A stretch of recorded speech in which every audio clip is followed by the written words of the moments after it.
Hello दोस्तों, my name is Rajan Kumar Bharti. आप देख रहे हैं भारतीय स्टडी IQ एजुकेशनल वीडियो में। आज की वीडियो में हम देखेंगे जो क्लास 12th का ऑप्टिक्स चैप्टर है यानी प्रकाशिकी, इस चैप्टर के हम बारे में जानेंगे और पढ़ेंगे। इस वीडियो में सिर्फ नोट्स के बारे में बताए गए हैं और डिफिनीशन के बारे में, और अगले वीडियो में जो आएगा उसमें हम प्रैक्टिकल करेंगे, क्वेश्चन करेंगे। इस वीडियो थोड़ा लंबा हो सकता है क्योंकि पूरे चैप्टर इसी वीडियो में कवर किए हैं, वन शॉट वीडियो है, तो वीडियो थोड़ा लंबा हो सकता है, उससे टेंशन मत लीजिए, लेकिन आपको पूरा फुल नोट्स मिलेगा। तो चलिए हम वीडियो को स्टार्ट करते हैं। देखेंगे प्रकाशिकी किसे कहते हैं, तो यहाँ पे देखेंगे प्रकाशिकी भौतिक का वह शाखा है जिसके अंतर्गत प्रकाश के गुणों एवं नियमों के बारे में अध्ययन किया जाता है, उसे क्या कहते हैं, प्रकाशिकी कहते हैं।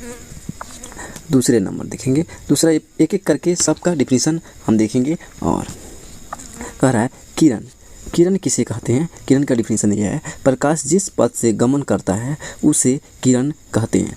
यानी प्रकाश जिस पथ से गमन करता है उसे हम किरण कहते हैं। चलिए थर्ड नंबर डिफिनीशन देखेंगे, किरण पुंज किसे कहते हैं। किरण पुंज किसे कहते हैं, किरणों के समूह के किरण पुंज कहते हैं। किरणों के समूहों को किरण पुंज कहते हैं। अब यहाँ पे देखेंगे किरण पुंज 3 प्रकार के होते हैं। किरण पुंज कितने प्रकार के होते हैं, 3 प्रकार के होते हैं। कौन कौन, एक एक करके हम देखते हैं। फर्स्ट नंबर अभिसारी किरण पुंज, और दूसरा अपसारी किरण पुंज, और तीसरा समानांतर किरण पुंज। तीनों किरण अपसारी, अभिसारी और समानांतर, ये तीनों को एक एक करके बारे में हम पढ़ेंगे।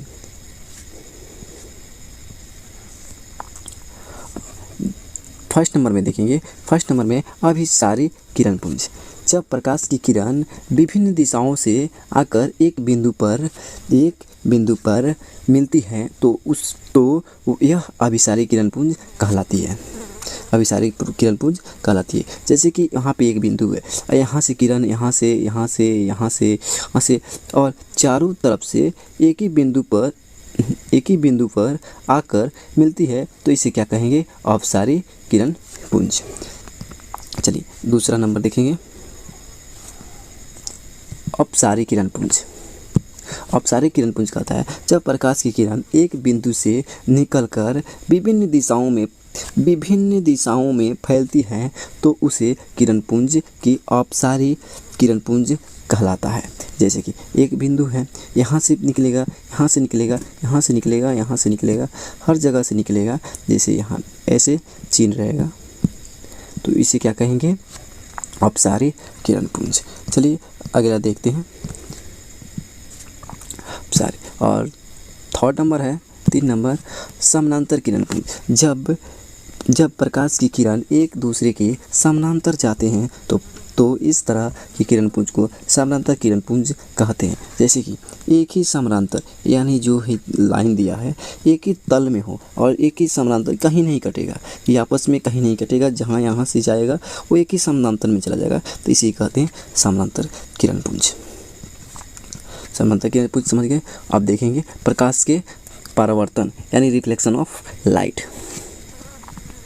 इसका डिफिनीशन क्या कहता है, जब प्रकाश की किरण एक माध्यम से चलकर दूसरे माध्यम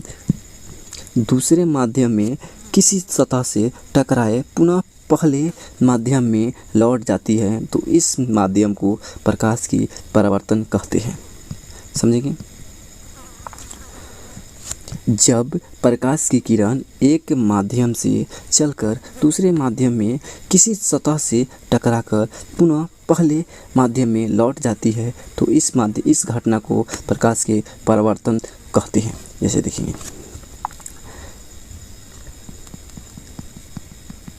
हो गया, इस माध्यम से अगर किरण आ रही है और पुनः इसी पे टकरा के इसी माध्यम में लौट जा रही है, इसी के कहते हैं प्रकाश के परावर्तन। प्रकाश के परावर्तन।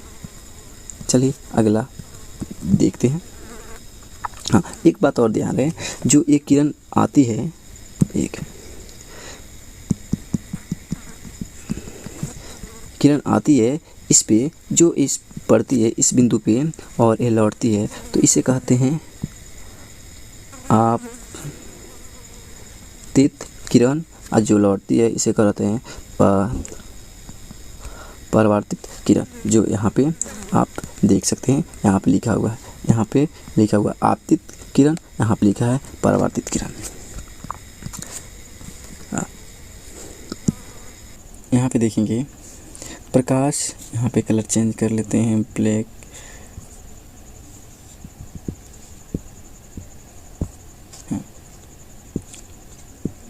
यहाँ पे देखिए प्रकाश के परिवर्तन के दो नियम होते हैं। एक नियम होते हैं नियमित प्रकाश के परिवर्तन और दूसरा होता है अनियमित प्रकाश के परिवर्तन। अब दोनों को एक एक करके समझेंगे, तो चलिए एक एक करके देखते हैं। यहाँ पे कह रहा है नियमित प्रकाश के परिवर्तन को किसे कहते हैं, तो जो नियम के पालन करे, यानी एक नियम से आए और एक सतह से दूसरी सतह पुनः आपस लौट जाए, इसे कहते हैं अनियमित। जो अपना नियम का पालन करे और पुनः आपस लौट जाए। और जो अनियमित है, जो ऊबड़ खाबड़ यहाँ पे आए तो इधर ही लौट जाए, यहाँ पे आए तो इधर ही लौट जाए, इसका कोई नियम नहीं है, तो इसे कहेंगे अनियमित प्रकाश का परिवर्तन। तो चलिए अगला डिफिनेशन देखते हैं। कह रहा है प्रकाश के परिवर्तन के नियम, एक एक करके नियम के बारे में जानेंगे। तो एक होता है प्रकाश के परिवर्तन के नियम, यानी प्रकाश के परिवर्तन के दो नियम होते हैं। प्रकाश के परिवर्तन दो नियम होते हैं, एक एक करके हम पढ़ेंगे। चलिए यहाँ पे एक फिगर दिया हुआ है, ये फिगर को हम ध्यान से समझेंगे और एक एक करके इसे पढ़ेंगे। तो चलिए यहाँ पे फिगर कह रहा है जो आपतित किरण एक समतल हो गया रेखा, और इस पे ये जो मिरर है कलई, एक कलई पे, और एक ऊपर से किरण आ रही है। ये जो किरण आ रही है इस जो पॉइंट पे, यानी वो पॉइंट पे पड़ रही है, अपना इसी माध्यम में आपस लौट जा रही है, तो इसे कहते हैं आपतित किरण। आपतित किरण। और जो पुनः इस रास्ते से लौटती है इसे कहते हैं परावर्तित किरण। और जो बीच में अभिलंब डालती है इसे कहते हैं अभिलंब। और जो अभिलंब के आपतित किरण और परावर्तित किरण के बीच में जो कोण बनता है इसे एक कोण आई होता है और कोण आर होता है। ये कोण का नाम होता है आपतन कोण, ये कोण का नाम होता है परावर्तन कोण। तो चलिए एक एक करके डिफिनेशन को हम समझते हैं। यहाँ पे दिया हुआ है साइन आई बराबर साइन आर। इसको मतलब पहले समझ लेते हैं। ये जो साइन आर है, साइन आई है, ये साइन आर को इक्वल यानी बराबर होती है। यहाँ पे समझेंगे आपतित किरण, परावर्तित किरण तथा अभिलंब तीनों एक ही तल में होती हैं। यह कहने का मतलब है जो हमारे आपतित किरण है और परावर्तित किरण और अभिलंब, ये तीनों के तीनों एक ही तल में होते हैं। ये डिफिनेशन नहीं कह रहा है एक नंबर में। और दो नंबर में देखेंगे जो आपतन कोण का जाया परावर्तन कोण के जाया के बराबर होता है। यानी हम समझेंगे जाया का मतलब ये होता है जो एक कोण होता है, जो एक कोण, ये आपतित किरण का कोण और परावर्तित किरण का कोण, ये जो दोनों एक ही इक्वल होता है। 2 नंबर डिफिनेशन ही कर रहा है। 2 नंबर हो गया। अब 3 नंबर में देखेंगे दर्पण यानी मिरर किसे कहते हैं। तो वैसी वस्तु जिसकी एक सतह चमकीली तथा दूसरी सतह पे पेंट तथा कलई किया गया हो उसे दर्पण कहते हैं, उसे दर्पण कहते हैं। चलिए इसे समझते हैं। जैसे देखिए यहाँ पे एक लाइन दे दी, एक रेखा खींच दी और इसे नीचे हम कलाई कर देते हैं, इसे कहते हैं दर्पण, जो कि हम अपने आईना या मिरर में देखते हैं, उसे ही कहते हैं दर्पण। चलिए अब अगला पॉइंट देखते हैं। कह रहा है दर्पण दो प्रकार के होते हैं, एक होता है समतल दर्पण और दूसरा होता है गोलीय दर्पण। चलिए समतल दर्पण किसे कहते हैं और गोलीय दर्पण किसे कहते हैं इसके बारे में एक एक करके हम जानते हैं। यहाँ पर कह रहा है समतल दर्पण वैसी दर्पण जिसका परावर्तक सतह समतल हो उसे समतल दर्पण कहते हैं। देखो जैसे कि ये समतल दर्पण इसका क्या हो समतल हो, सिंपल सा। वैसी दर्पण जिसका परावर्तक सतह समतल हो उसे समतल दर्पण कहते हैं। इजी डिफिनीशन है। अच्छा दूसरा देखेंगे गोलीय दर्पण। गोलीय दर्पण किसे कहते हैं? वैसी दर्पण जिसका परावर्तक सतह गोल हो उसे गोलीय दर्पण कहते हैं। सिंपल है, गोल हो गया। इसका जो परावर्तक सतह है यानी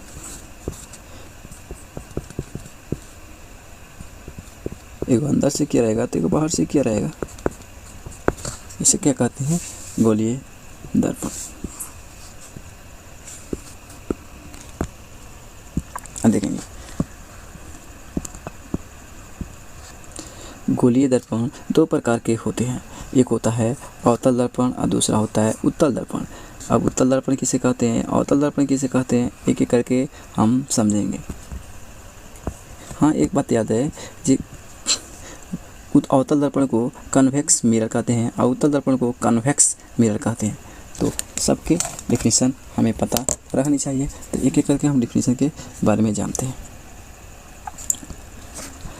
अवतल दर्पण किसे कहते हैं? वैसी दर्पण जिसका परावर्तक सतह अंदर की ओर धंसा हुआ हो तथा उभरे हुए भाग पर कलई किया गया हो, वह अवतल दर्पण कहलाता है। जैसे कि हम देख सकते हैं यहाँ पे जो अंदर की बाहर की तरह कलई किया हुआ है, अंदर की तरह धंसा हुआ है, इसे क्या कहते हैं? अवतल दर्पण। और दूसरा नंबर डिफिनीशन का आता है उत्तल दर्पण के डिफिनीशन के बारे में देखेंगे।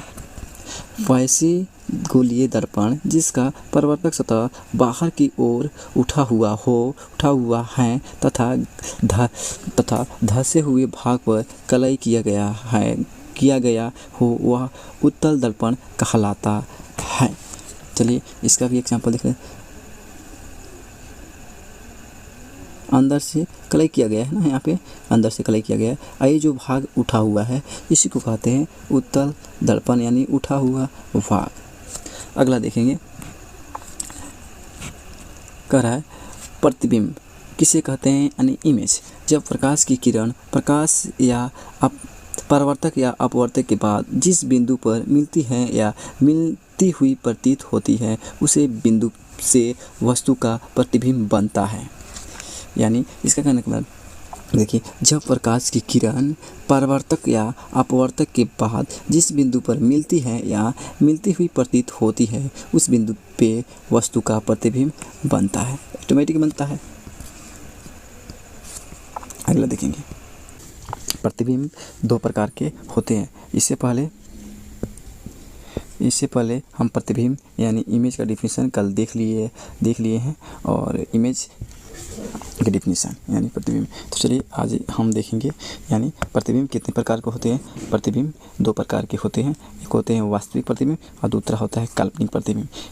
वास्तविक प्रतिबिंब रियल इमेज होता है और काल्पनिक प्रतिबिंब आभासी प्रतिबिंब होता है यानी वर्चुअल इमेज होता है। तो इसका एक एक करके हम देखते हैं।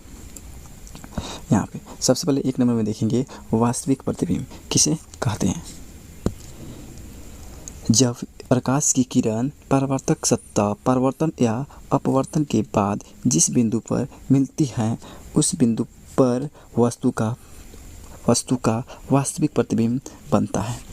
क्या प्रतिबिंब बनता है? वास्तविक प्रतिबिंब बनता है। चलिए आगे देखते हैं, फिगर से समझेंगे। ये हमारा वक्ता केंद्र है यानी सेंटर ऑफ कर्वेचर, और जो अनंत यानी अनंत से और वक्ता केंद्र के बीच में जब वस्तु को रखेंगे, यहाँ पे वस्तु को रखेंगे तो इसका डायरेक्ट फोकस भी यहाँ पे जाएगा और फोकस से डायरेक्ट लौट जाएगा और वस्तु से यहाँ पे आएगा। तो इसका इमेज कहाँ बनेगा? यहाँ बनेगा। अब यहाँ पे बनेगा इमेज और यहाँ पे बनेगा। तो कैसा बनेगा? इसका इमेज कैसा बनेगा? वास्तविक बनेगा, उल्टा बनेगा तथा वस्तु से काफ़ी छोटा बनेगा।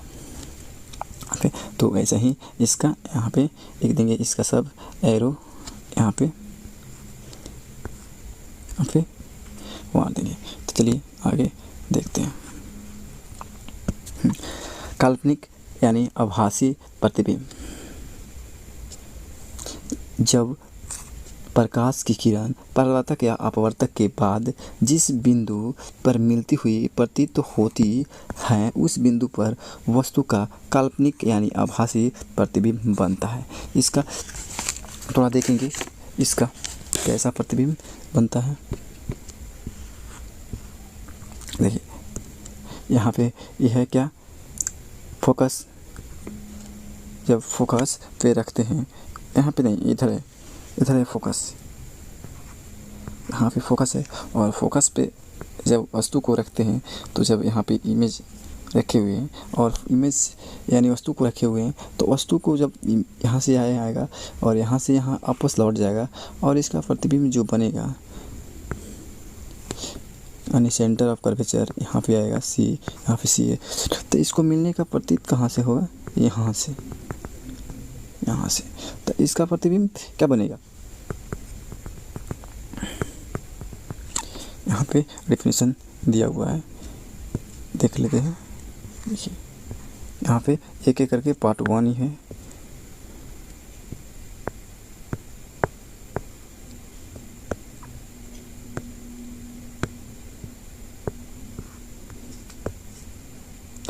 पार्ट E1 है, पार्ट 2 है, पार्ट 3 है और पार्ट 4 है। एक एक करके सब फिगर के साथ से हम समझेंगे।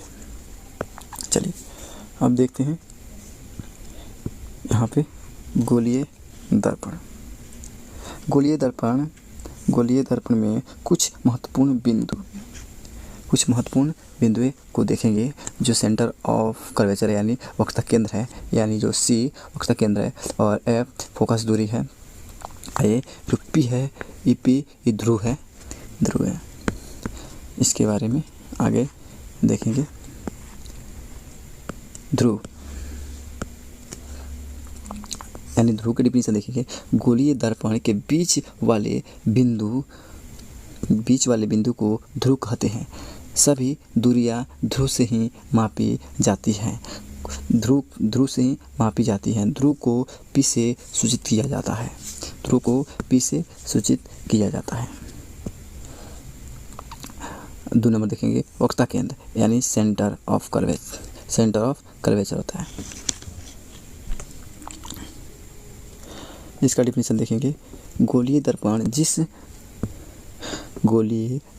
जिस गोले का भाग है उसे गोले की केंद्र को दर्पण को वक्रता केंद्र कहते हैं। इसे सी से सूचित करते हैं। अगला डिफिनेशन देखेंगे। 3 नंबर, वक्रता त्रिज्या को डिफिनेशन देखेंगे। ध्रुव और वक्रता केंद्र के बीच की दूरी को वक्रता त्रिज्या कहते हैं। इसे आर द्वारा सूचित किया जाता है। और अगला डिफिनेशन देखेंगे, फोकस। ध्रुव और वक्रता केंद्र के बीच की दूरी को फोकस दूरी कहते हैं। इसे एफ से सूचित किया जाता है। ये भी एक लाइन का डिफिनेशन है, इसे ध्यान से देख लेंगे। फोकस एफ से सूचित किया जाता है।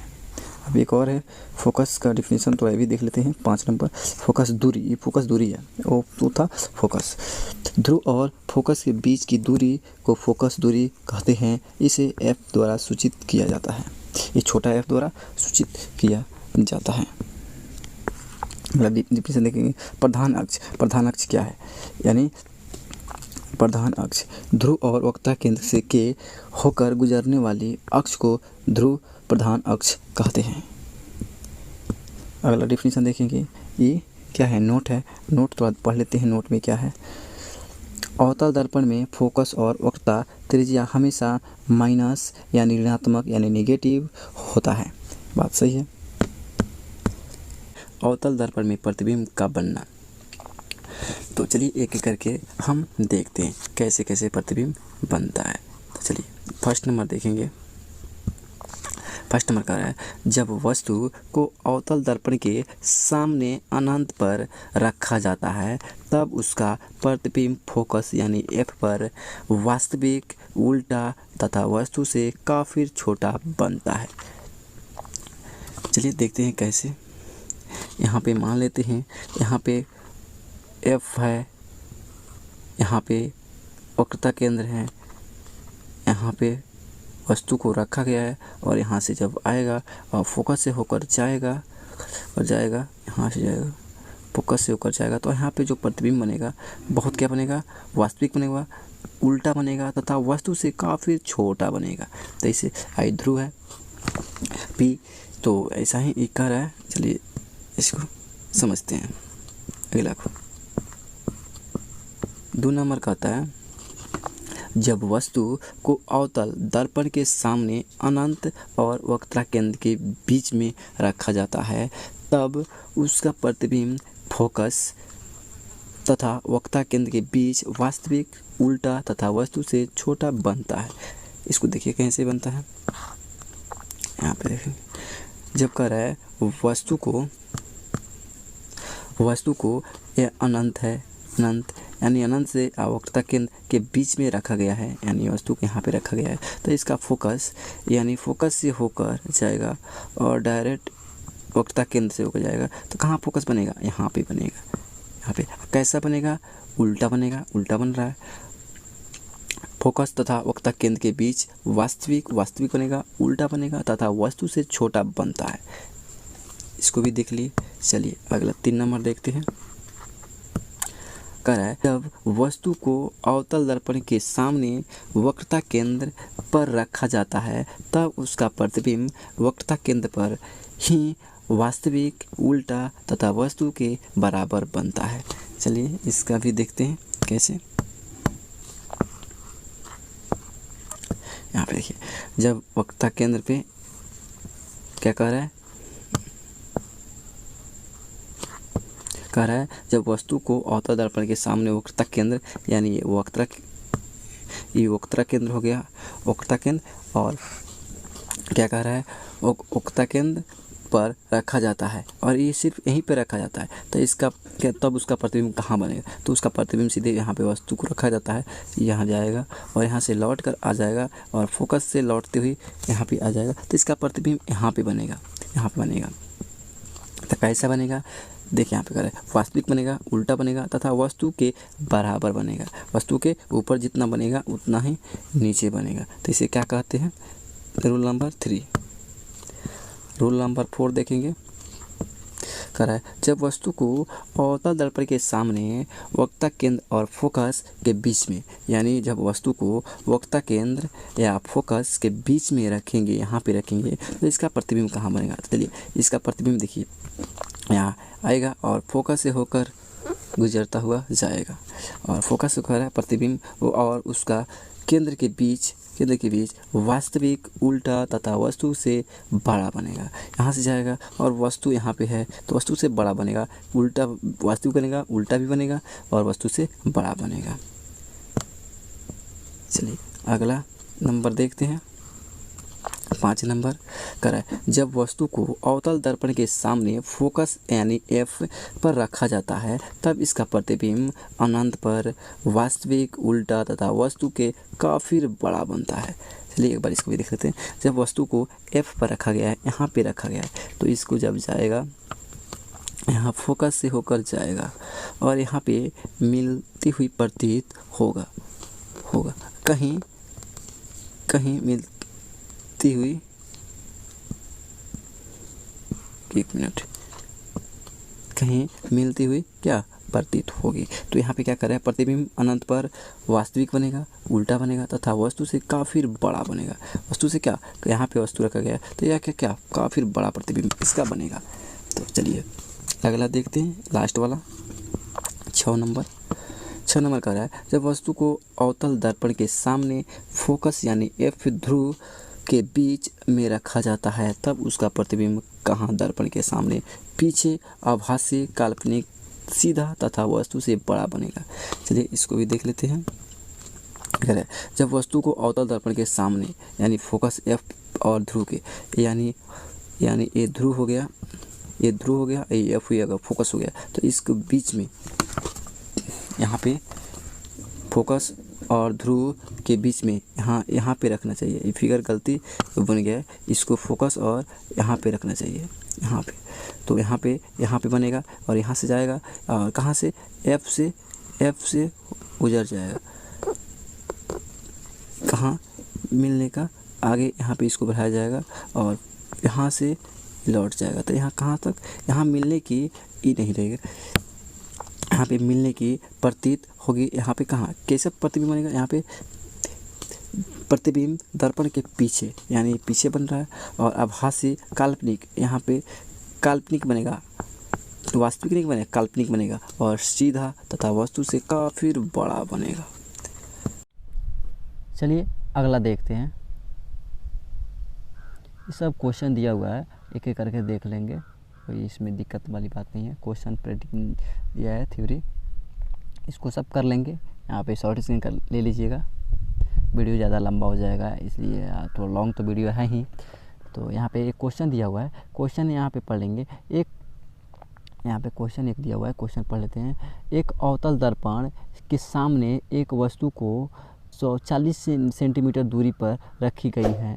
यदि उस अवतल दर्पण की फोकस दूरी 20 सेंटीमीटर है तो प्रतिबिंब की स्थिति प्राकृतिक ज्ञात करें।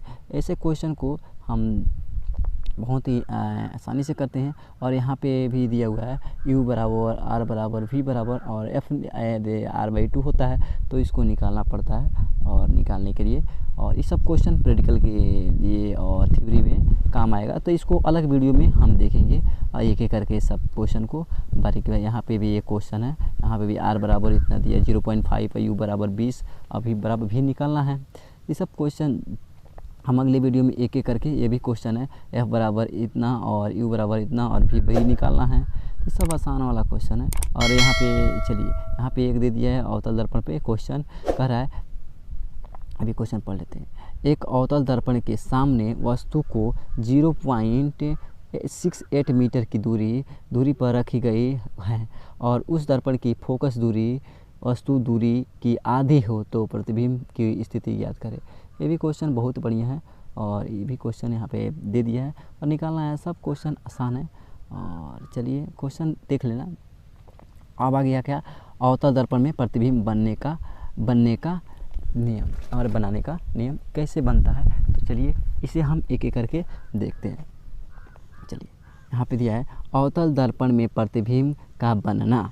अवतल दर्पण में प्रतिबिंब का बनना, जब वस्तु को उत्तल दर्पण के सामने अनंत पर रखा जाता है तब इसका प्रतिबिंब फोकस पर काल्पनिक सीधा तथा वस्तु से काफ़ी छोटा बिंदु मात्र बनता है। चलिए इसको देखते हैं कैसे।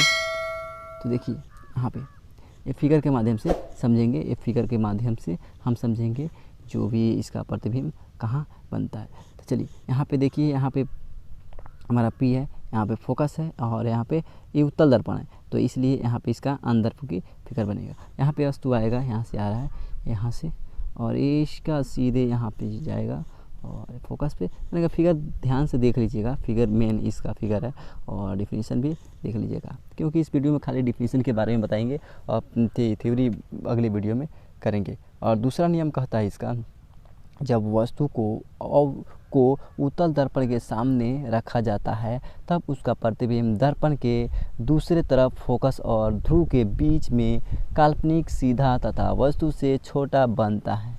देखिए यहाँ पे रखा हुआ है और वस्तु को अब यहाँ से जाएगा सीधे फोकस केंद्र पे और यहाँ पे आएगा और फोकस से विचलित होकर यहाँ फोकस से चला जाएगा। तो ये भी फिगर आसान है, देख लीजिएगा। हाँ, और यहाँ से क्वेश्चन शुरू हो जाता है। यहाँ पे क्वेश्चन देख लीजिएगा, एक क्वेश्चन है, ये क्वेश्चन बहुत ही थ्योरी वाला क्वेश्चन बहुत ही आसान होता है और जो पढ़ते हैं उसी के हिसाब से क्वेश्चन कर लीजिएगा, अगर होगा तो PDF मांगिएगा, PDF दे देंगे। अब चलिए अब आते हैं आवर्धन। अब देखेंगे आवर्धन किसे कहते हैं, आवर्धन की क्षमता। आवर्धन की क्षमता के बारे में अब देखेंगे। मैजिफिकेशन पावर। प्रतिबिंब की ऊंचाई तथा वस्तु की ऊंचाई के अनुपात को आवर्धन कहते हैं। आवर्धन यानी MV बराबर H1/H, ये इसका फार्मूला है। फार्मूला भी यहाँ पे लिखा है, जहाँ H प्रतिबिंब की ऊंचाई हाइट ऑफ इमेज, H1 हुआ है, H होगा वस्तु की ऊंचाई हाइट ऑफ ऑब्जेक्ट। यहाँ पे फिगर में दिया हुआ है M बराबर H1/H बराबर -V/U। इसको भी हम ध्यान से देख लेंगे। चलिए यहाँ पे क्वेश्चन दिया हुआ है, क्वेश्चन भी यहाँ हर क्वेश्चन को आप अच्छे से देख लीजिएगा। क्वेश्चन भी बहुत ही अच्छा होता है।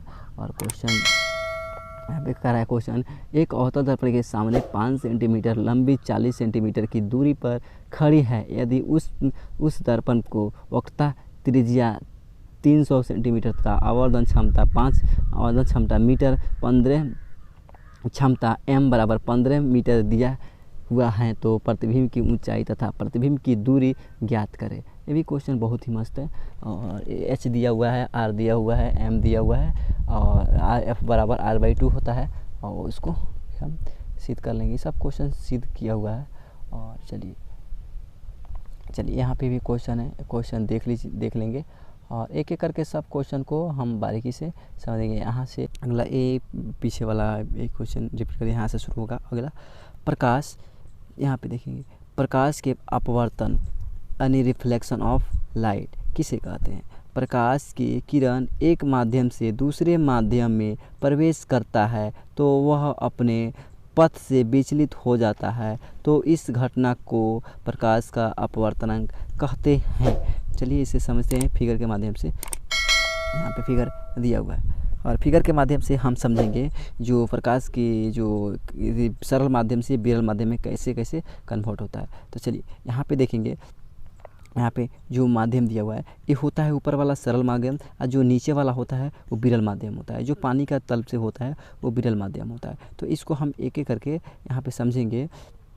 जो यहाँ पे आपतित किरण है, ये आपतित किरण आ रही है, और जो भी आप सरल विरल माध्यम से सरल माध्यम जाएगी तो इसका जाना चाहिए इधर, तो ये अपने से विचलित हो जाती है। आप यहाँ पे दिया हुआ है सघन माध्यम, यहाँ पे हो गया, ये विरल माध्यम हो गया, तो अपने रास्ते से ये विचलित हो जाती है। तो इसी को हम कहते हैं हम प्रकाश के अपवर्तनांक। और दूसरा कह रहा है यहाँ पे, दूसरा प्रकाश के अपवर्तनांक के 2 माध्यम में होते हैं। जब प्रकाश की किरण विरल माध्यम से सघन माध्यम में जाती है तो वह अपनी अभिलंब की ओर मुड़ जाती है। देखिए यहाँ पे फिगर में दिया हुआ है, यहाँ पे फिगर में दिया हुआ है, जो प्रकाश आ रही है सघन माध्यम से विरल माध्यम से, और सघन माध्यम में जाने के लिए यहाँ इधर सीधा जाना चाहिए, तो ये अपने रास्ते से विचलित हो जाती है। तो फर्स्ट नियम ये कहता है। और दूसरा नियम कहता है,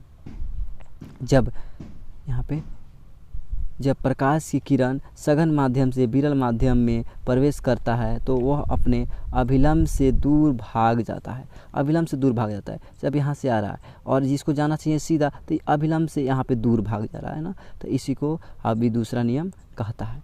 और चलिए अगला देखते हैं, अगला डिफिनेशन क्या कहता है। प्रकाश के अपवर्तनांक के नियम। प्रकाश के अपवर्तनांक के 2 नियम होते हैं। प्रकाश के अपवर्तनांक कितने नियम होते हैं?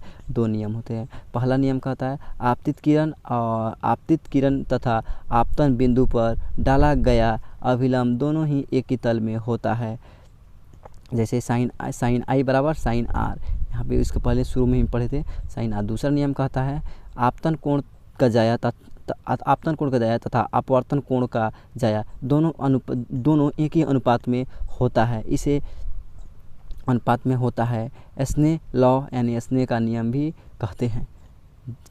जैसे यहाँ पे हम देख सकते हैं, यहाँ पे जो दिया हुआ है, यहाँ पे इसको स्ने का नियम का साइन आई बराबर साइन आर, स्ने का नियम का यहाँ पे फिगर डिनोट कर सकते हैं, देख सकते हैं। और अगला है अपवर्तनांक के बारे में भी देख लेते हैं। अपवर्तनांक किसे कहते हैं? अपवर्तनांक निर्वात में प्रकाश की चाल तथा उस माध्यम में प्रकाश की चाल के अनुपात को अपवर्तनांक कहते हैं। इसे n या म्यू से भी सूचित किया जाता है। n या म्यू से सूचित किया जाता है। अपवर्तनांक का थोड़ा इसी फार्मूला देख लेंगे। यहाँ पे अपवर्तनांक बराबर होता है हवा में निर्वात की प्रकाश की चाल आता था यहाँ पे है तथा उस माध्यम में प्रकाश की चाल, यानी जिस माध्यम में हवा की चाल होती है उसी में प्रकाश की चाल भी होनी चाहिए। यहाँ पे दिया हुआ है, थोड़ा देख लेंगे। माध्यम और प्रकाश की चाल यानी मीडियम, स्पीड ऑफ लाइट यानी निर्वात में 3 × 10⁸ मीटर पर सेकंड 1 होता है और हवा में 3 × 10⁸ मीटर पर सेकंड 1 होता है और पानी में 2.25 × 10⁸ मीटर पर 1.33 होता है। और कांच में प्रकाश की अपवर्तनांक बराबर होता है, कांच में होता है 2 × 10⁸ मीटर पर सेकंड होता है पर सेकंड और 1.5 होता है। हीरा में 1.25 × 10⁸ मीटर पर सेकंड 2.4 होता है। और इसको भी देख लीजिएगा। अगला देखते हैं। ये सब क्वेश्चन है, क्वेश्चन कर लीजिएगा और प्रैक्टिस करना पड़ेगा। ये सब कितना कितना होता है, पानी में क्या होता है, कितना हीरा होता है, कितना अपवर्तनांक होता है।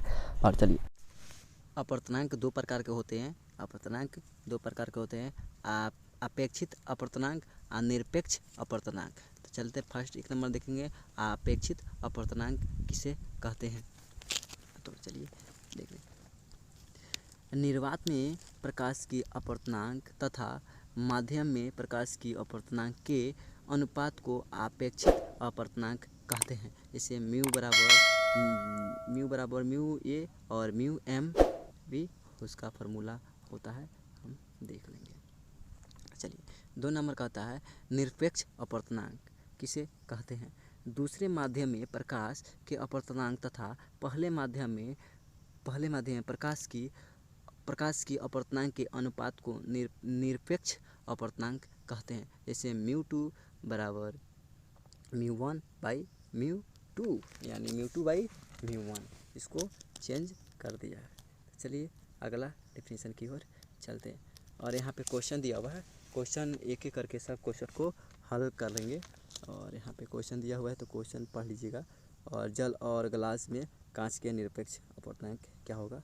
और अगला यहाँ पे भी क्वेश्चन दिया हुआ है, ये भी क्वेश्चन देख लेंगे। और यहाँ पे भी क्वेश्चन दिया हुआ है कांच में।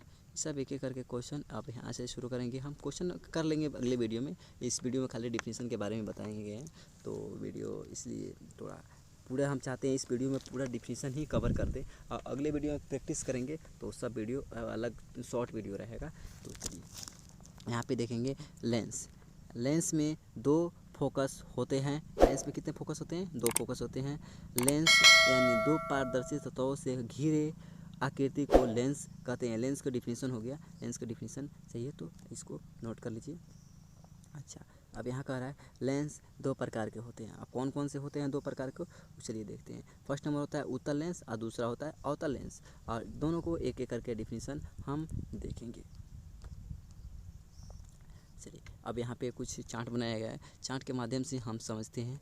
यहाँ पे फर्स्ट ने है उत्तल लेंस के अवतल लेंस। यहाँ पे उत्तल लेंस दिया हुआ है। उत्तल लेंस का कितना पार्ट है, तो अवतल प्लस उत्तल मिला के अवतल लेंस बना है। और समतल, यहाँ पे उत्तल और समतलो उत्तल बना है। और यहाँ पे 3 पार्ट मिलकर इसको अलग अलग डी करके दिया हुआ है। इसको देख लीजिएगा बढ़िया से फिगर ध्यान से।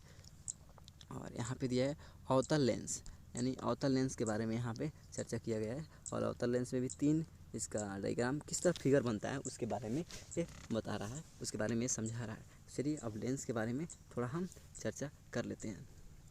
यहाँ पे कह रहा है लेंस कुछ मुख्य बिंदु होते हैं। और कौन कौन से बिंदु होते हैं वो भी हम देख लेते हैं। लेंस में 2 फोकस यानी F होते हैं और F1 अभी F2 और F2 होता है। चलिए यहाँ पे होता है F1 और यहाँ पे होता है F2, यानी ऐसा इसका फिगर आता है। और यहाँ पे इधर इस साइड F1 होता है और इस साइड F2 होता है। ऐसे इसके फिगर होता है। चलिए 2 नंबर का होता है वक्रता केंद्र। लेंस जिस गोले का भाग होता है उस गोले के केंद्र को वक्रता केंद्र कहते हैं। लेंस में 2 वक्रता केंद्र होते हैं। अब ये भी देख लेते हैं कहाँ कहाँ इसको होता है, कहाँ कहाँ ये होते हैं। तो चलिए यहाँ पे देखिए, यहाँ पे फिगर दिया हुआ है, यहाँ पे फिगर दिया हुआ है, फिगर में समझेंगे। यहाँ पे सी दिया हुआ है, तो इसी एक C1 होता है तो एक C2 होता है। अब जिसको मानिए C1, इसको मानिए C2, और जिसको C2 मानते हैं तो इसको C1, और वक्रता केंद्र कितना भी 2 हुआ। चलिए अब अगला आता है क्रांति कोण किसे कहते हैं। क्रांति कोण के डिफिनीशन हम समझेंगे। यहाँ पे कह रहा है क्रांति कोण, जब प्रकाश की किरण सघन माध्यम से विरल माध्यम में जाता है तो अपवर्तित की अभिलंब के साथ 90 डिग्री का कोण बनाने लगता है, तो वह क्रांति कोण कहलाता है। क्रांति कोण कहलाता है। इसके हम डिफिनीशन और समझेंगे। देखिए थोड़ा यहाँ पे मानते, ये क्या हुआ, ये विरल माध्यम, ये हुआ सघन माध्यम। और देखिए यहाँ पे सघन माध्यम से विरल माध्यम में जाएगा, यहाँ पे जा रहा है ना, तो यहाँ पे जब विचलित होगा यहाँ पे जाएगा, और यहाँ पे जाने के बाद सीधे इसको 90 डिग्री का कोण बना लेगा। तो यही इसका मतलब बता रहा है।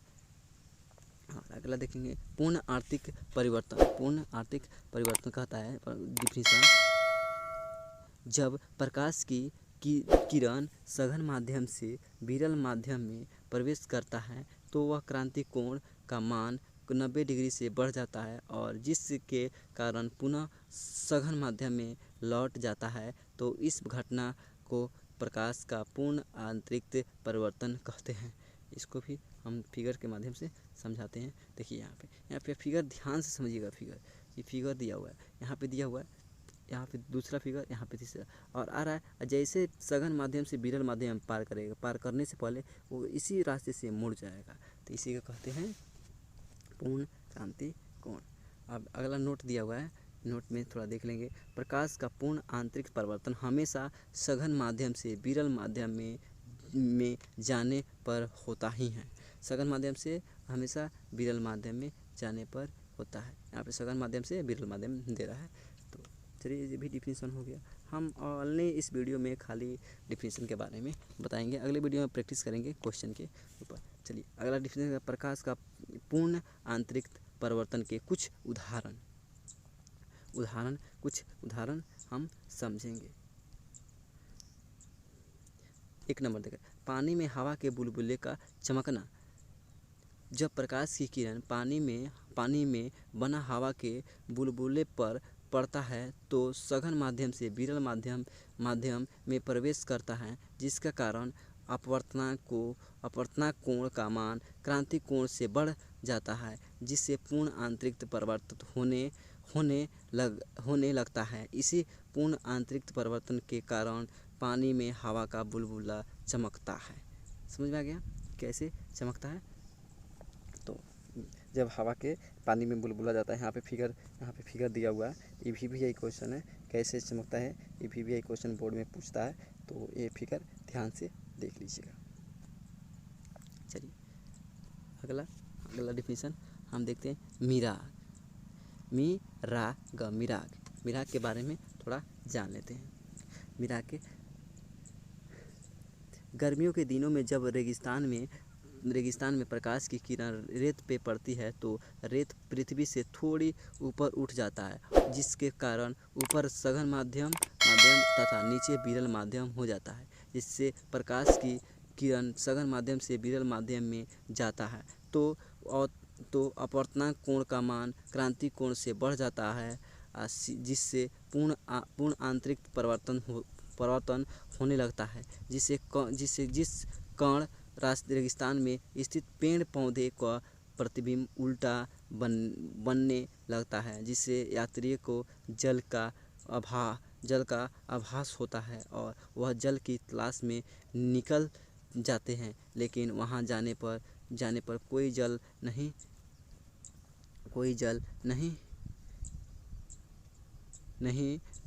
मिलता है। इसलिए ब्रह्म में मिराग या मिर्च मिराग कहते हैं। इसे मिर्च मिराग कहते हैं। ये भी डिफिनीशन बहुत बड़ा है, कि इसको समझकर समझना पड़ता है या लिखना पड़ता है। यहाँ पे जैसे फिगर दिया हुआ है और फिगर के माध्यम से हम समझ सकते हैं।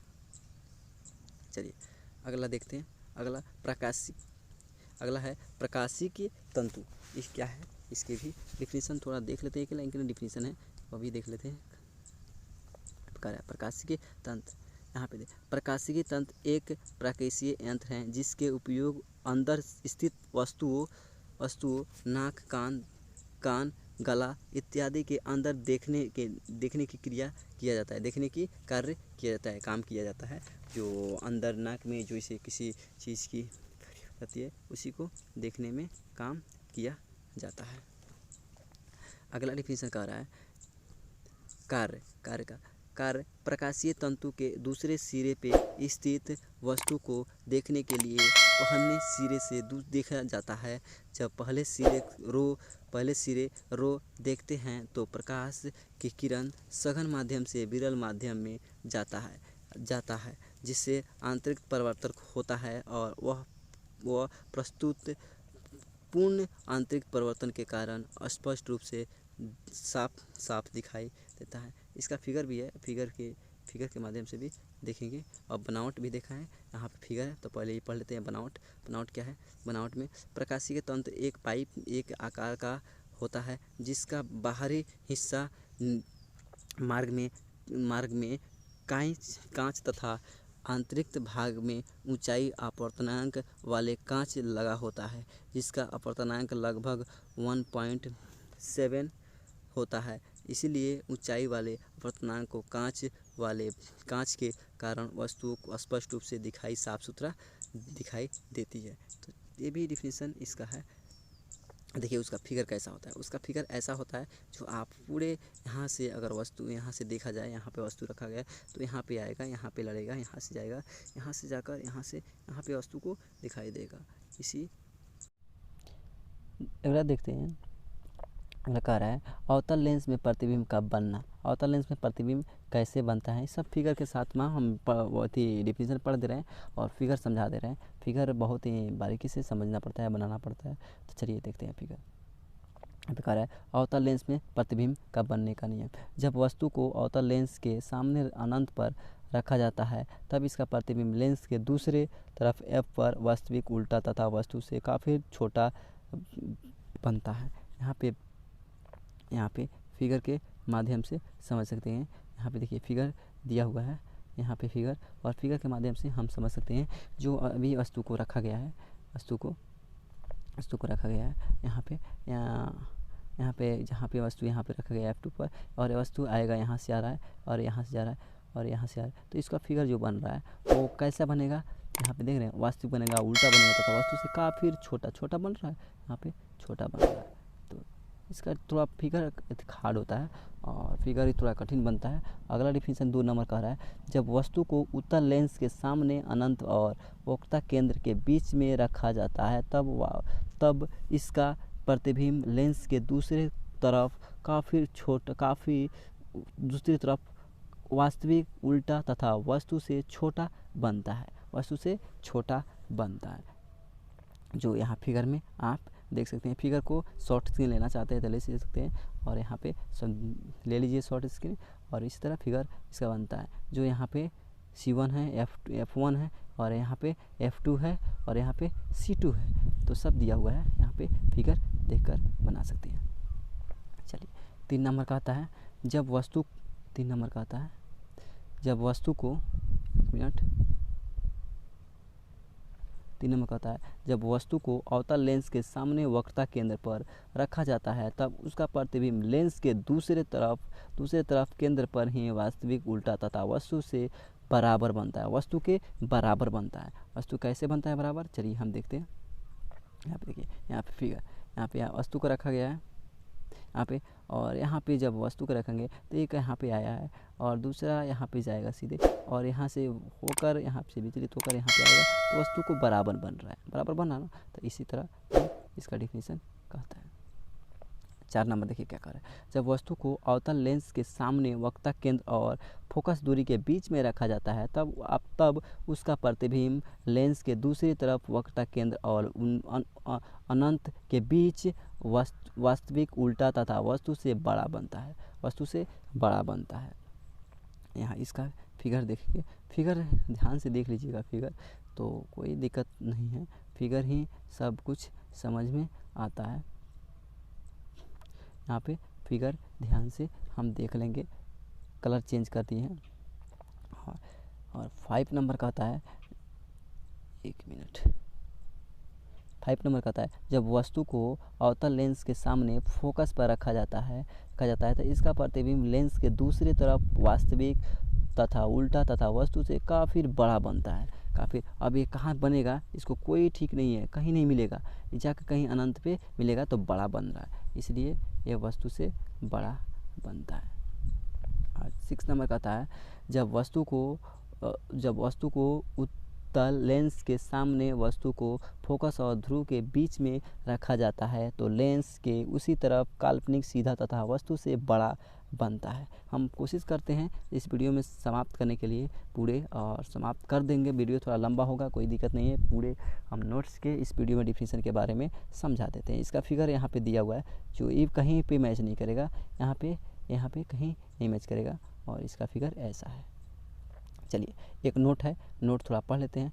नोट दिया हुआ है, उत्तल लेंस में सभी तरह के प्रतिबिंब बनते हैं, वास्तविक उल्टा परंतु के बराबर, वस्तु से छोटा, काल्पनिक सीधा, वस्तु से बड़ा, सब तरह के प्रतिबिंब बनता है उत्तल लेंस में।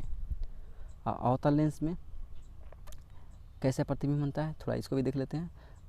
अवतल लेंस में प्रतिबिंब बनने का नियम कितने नियम होते हैं, इसका 2 नियम से बनता है, वो भी देखते हैं। चलिए फर्स्ट नंबर कहता है जब वस्तु को अवतल लेंस के सामने अनंत पर रखा जाता है तब इसका प्रतिबिंब लेंस के उसी तरफ काल्पनिक सीधा तथा वस्तु से काफ़ी छोटा बनता है। अब इसका फिगर ही चेंज हो गया है, उसका फिगर कुछ और था, इसका फिगर कुछ और। इसका फिगर 1 मिनट, इसका फिगर ऐसा है ना, ऐसा है। तो यहाँ पे जब वस्तु के रखेंगे तो एक यहाँ जाएगा, यहाँ पे आ जाएगा, और यहाँ पे F1 यहाँ पे है, F1 यहाँ पे C2, यहाँ पे F1 यहाँ पे C1। तो इसका प्रतिबिंब देखिए, इसका प्रतिबिंब कैसा बनेगा। यहाँ पे फिगर दिया हुआ है, फिगर 1 मिनट, फिगर यहाँ पे दिया हुआ है, फिगर से समझ लीजिएगा, फिगर और चाहिए तो शॉर्ट स्क्रीन लेकर फिगर बना लीजिएगा। चलिए 2 नंबर देखते हैं। जब वस्तु को अवतल लेंस के सामने रखा जाता है तो इसका प्रतिबिंब लेंस के उसी तरफ फोकस और ध्रुव के बीच में काल्पनिक सीधा तथा वस्तु से छोटा बनता है। अब कैसे बनता है, तो ये भी यहाँ पे फिगर दिया हुआ है, फिगर से समझिए। यहाँ पे F1 है, और यहाँ पे F2 है, यहाँ पे C2 है, और यहाँ पे C1 है। तो यहाँ पे वस्तु का F4 रखा गया है, यहाँ पे जा रहा है, और यहाँ पे आएगा, और यहाँ पे सिर्फ काल्पनिक यहाँ पे वस्तु को रखा गया, तो इसीलिए यहाँ पे कट कर जाएगा। प्रैक्टिकल में यहाँ पे जो प्रैक्टिस होता है, प्रैक्टिस क्वेश्चन में दिया होता है, सब क्वेश्चन पे आधारित बनता है। अब नोट में थोड़ा पढ़ लेते हैं, नोट में क्या कह रहा है। नोट में कह रहा है अवतल लेंस में हमेशा प्रतिबिंब काल्पनिक सीधा तथा वस्तु से छोटा बनता है, अवतल लेंस में। और एक दूसरा कह रहा है नोट, लेंस का ऐसा ही मात्रक डायऑप्टर होता है। बात सही है, डायऑप्टर ये हमेशा एग्जाम में पूछता है, और डी से इसे सूचित किया जाता है। इसे क्या चीज़ से सूचित किया जाता है, डी से सूचित किया जाता है। ये VVI क्वेश्चन है, VVI लेंस की क्षमता बराबर क्या होता है, P बराबर F1/F होता है। ये VVI वेरी इंपॉर्टेंट क्वेश्चन है, ये एग्जाम में पूछता है। यहाँ पे क्वेश्चन शुरू हो गया, क्वेश्चन अब यहाँ पे क्वेश्चन बनाने को मिलेगा, और एक एक करके सब क्वेश्चन को आप शॉर्ट स्क्रीन ले लीजिए। यहाँ पे सिद्ध करने का आ गया 1/F, ये सिद्ध एग्जाम में पूछता भी है। और सिद्ध करे कि यहाँ पे सिद्ध करे कि उत्तल लेंस में 1/F बराबर 1/V माइनस 1/U, ये हमेशा सिद्ध करने का आता है। तो यहाँ पे आप शॉर्ट स्क्रीन लेना चाहते ले सकते हैं, और सिद्ध कर लीजिएगा यहाँ पे, और कहिएगा तो PDF हम भी डाल देंगे, मैसेज कर दीजिएगा, PDF हम डाल देंगे। यहाँ पे क्वेश्चन हर तरह के क्वेश्चन मिलते हैं, क्वेश्चन अगले वीडियो में करेंगे। आप यहाँ पे देख सकते हैं क्वेश्चन सभी क्वेश्चन है, और यहाँ पे आ गया गोलीय सतह पर प्रकाश का अपवर्तनांक। गोलीय ये भी इम्पोर्टेंट, थोड़ा इसको देख लेते हैं। ये फिगर ध्यान से देखिएगा, ये फिगर जो भी है, फिगर को 1 मिनट कलर चेंज कर ले। अभी जो भी फिगर है इसको ध्यान से यहाँ पे 1 मिनट, ये जो भी फिगर है इसको ध्यान से फिगर को देख लीजिएगा। और फिगर यहाँ पे तो समझा नहीं पाएंगे क्योंकि उसको बनाएंगे तो समझ में आएगा। कोई भी क्वेश्चन है, अच्छा क्वेश्चन है, ध्यान से देख लीजिएगा। अगला ये सब क्वेश्चन है बनाने वाला क्वेश्चन है, फिगर का कॉपी है, इसलिए इसमें सब अब यहाँ पे भी एक उसके आधारित क्वेश्चन है। उत्तल गोलीय सतह पर प्रकाश का अपवर्तन, ये भी उसी के ऊपर क्वेश्चन है, ये भी देख लीजिएगा। और अगला देखते हैं कौन सा टॉपिक है। अभी यहाँ पे आ गया सिद्ध, यहाँ पे आ गया सिद्ध करे कि 1/f अब इंटू r/2 -1 r/1 आप r/1/r2 इसको सिद्ध करना है, तो सिद्ध कर दिए हैं। और अगले वीडियो में हम सिद्ध करेंगे, सिद्ध कर लीजिएगा, देख लीजिए। शॉर्ट स्क्रीन ले लीजिएगा, चाहे तो लेना चाहते हैं तो शॉर्ट स्क्रीन ले सकते हैं। यहाँ पे हम दिखा देंगे, प्रूफ हो गया है। और ये भी क्वेश्चन, सब क्वेश्चन है, और यहाँ पे क्वेश्चन दिया हुआ है, क्वेश्चन भी आप कर सकते हैं। सोच रहे हैं वीडियो को पूरा कंप्लीट करने के लिए, तो वीडियो तो ज़्यादा लंबा हो ही जाएगा, और लंबा होगा तो कोई दिक्कत नहीं है। और हम चाहते हैं वीडियो को पूरा इसी वीडियो में कवर कर दें, क्योंकि बार बार पार्ट अलग अलग बनाना पड़े, तो इसलिए अब यहाँ पे थोड़ा देखेंगे प्रिज्म के बारे में। प्रिज्म के बारे में थोड़ा ऐसा हम देख लेते हैं, और प्रिज्म किस तरह का होता है, कैसे बनता है, इसका डिफिनीसन पहले देखते हैं। प्रिज्म का डिफिनीसन, यहाँ पे कलर इसको चेंज कर देते हैं। प्रिज्म, यहाँ पे प्रिज्म दिया, 3 पारदर्शी सतहों से घिरे आकृति को प्रिज्म कहते हैं। यानी 3 सतहों से घिरे आकृति को हम क्या कहते हैं, प्रिज्म कहते हैं। देखिए एक यहाँ पे दिया हुआ है, एक यहाँ पे 3 सतहों से घिरी आकृति को हम प्रिज्म कहते हैं। अब प्रिज्म, यहाँ पे प्रिज्म का एग्ज़ाम से व्यू से वेरी इंपॉर्टेंट है। जो भी इम्पोर्टेंट क्वेश्चन आता है वो वेरी इंपॉर्टेंट हम लगा देते हैं यहाँ पे। तो यहाँ पे प्रिज्म का देख सकते हैं डायग्राम कैसा है, और शॉर्ट स्क्रीन इसको ले सकते हैं। और यहाँ पे बहुत ही बारीकी से बनाया गया है, सो आप देख सकते हैं।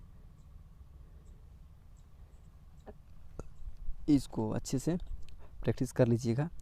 शॉर्ट स्क्रीन लेना चाहते हैं तो ले सकते हैं, और यहाँ पे प्रैक्टिस कर ली। ये सब थ्योरी है, थ्योरी बनाना पड़ता है अलग कॉपी में, इसको प्रैक्टिस करना पड़ता है।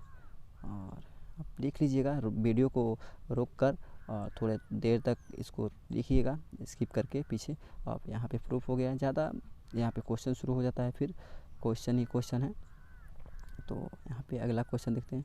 क्वेश्चन एक कोई डिफिनीशन के बाद क्वेश्चन ही बनता है। और चलिए हाँ, अगला थोड़ा डिफिनीशन देख लेते हैं, इसका प्रिज्म पे है। तो कह रहा है प्रकाश के वर्ण विक्षेपण है, प्रकाश के वर्ण विक्षेपण। जब स्रोत प्रकाश के किरण प्रिज्म से होकर गुजरती है, जब स्रोत 7 प्रकाश की किरण प्रिज्म से होकर गुजर, यहाँ 7 रहता, 7 प्रकाश की किरण प्रिज्म से होकर गुजरती है, तो वह अपनी 7 अवस्थितीय रंगों में बट जाती है। इसी बटने की क्रिया को प्रकाश की कर्ण विक्षेपण कहते हैं। जो यहाँ पे आया है, यहाँ पे जब किरण आएगी तो यहाँ पे 7, यहाँ से जब पार करेगी तो यहाँ पे जाएगी, तो यहाँ पे 7 कलर से अपने आप इधर उधर चेंज हो जाएगी। इसी को विक्षेपण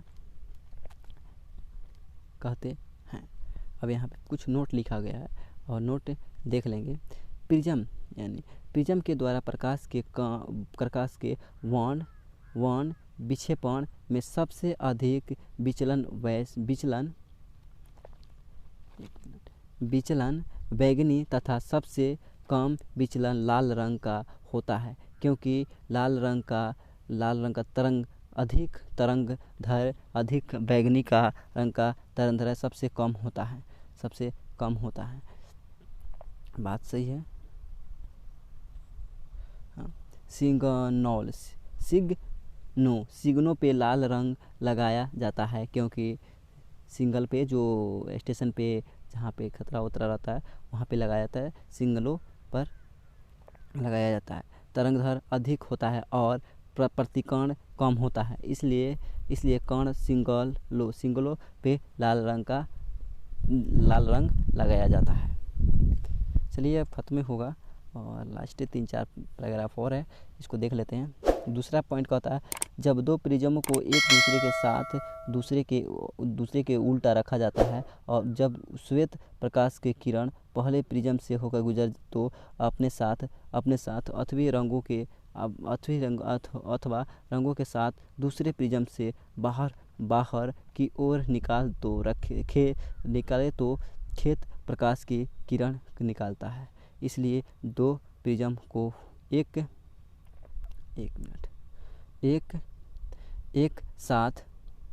एक साथ रखा जाता है तो श्वेत प्रकाश की किरण प्रिज्म से प्रवेश करती है तथा श्वेत प्रकाश की किरण प्रिज्म से बाहर निकलती है। यहाँ पे देख सकते हैं फिगर के माध्यम से आप समझ सकते हैं कि कैसे होता है। चलिए यहाँ पे आप देख सकते प्रकाश का प्रकरण, यहाँ पे डिफिनीशन है, शॉर्ट स्क्रीन ले लीजिएगा। और चाहते हैं इस वीडियो में पूरे ख़त्म कर दे। यहाँ पे कह रहा है आकाश का रंग नीला क्यों दिखाई देती है, ये भी क्योंकि यहाँ पे लिखा है प्रकाश के प्रकीर्णन के कारण आकाश का रंग नीला दिखाई देती है, ये भी डिफिनीशन है। मानव नेत्र और दृष्टि दोष, ये सब यहाँ पे आप देख सकते हैं। दूरदर्शी दोष, निकट दूरदर्शी दोष, आप यहाँ पे सब शॉर्ट स्क्रीन ले सकते हैं कैसे। और वीडियो को समाप्त करते हैं। और वीडियो अच्छा लगे तो लाइक कर देना। और वीडियो में पूरे नोट्स फर्स्ट चैप्टर का जो ऑप्टिक्स वाला है पूरे नोट्स हम इस वीडियो में कवर कर लिए और नोट्स चाहिए बस समाप्त हो गया। और वीडियो अच्छा लगे तो लाइक कर देना, अगर चैनल पे नए हैं तो प्लीज़ चैनल को सब्सक्राइब कर देना। और वीडियो अच्छा लगे तो एक लाइक तो बनता है। चलिए वीडियो को समाप्त करते हैं, हम फर्स्ट चैप्टर पे आ जाते हैं। और ऑप्टिक्स वाला यही है, ऑप्टिक्स वाला जो वीडियो को प्रकाशी की ऑप्टिक्स का फर्स्ट चैप्टर था। और वीडियो तो इस वीडियो में पूरा के पूरा हम कंप्लीट कर लिए हैं। Thank you so much.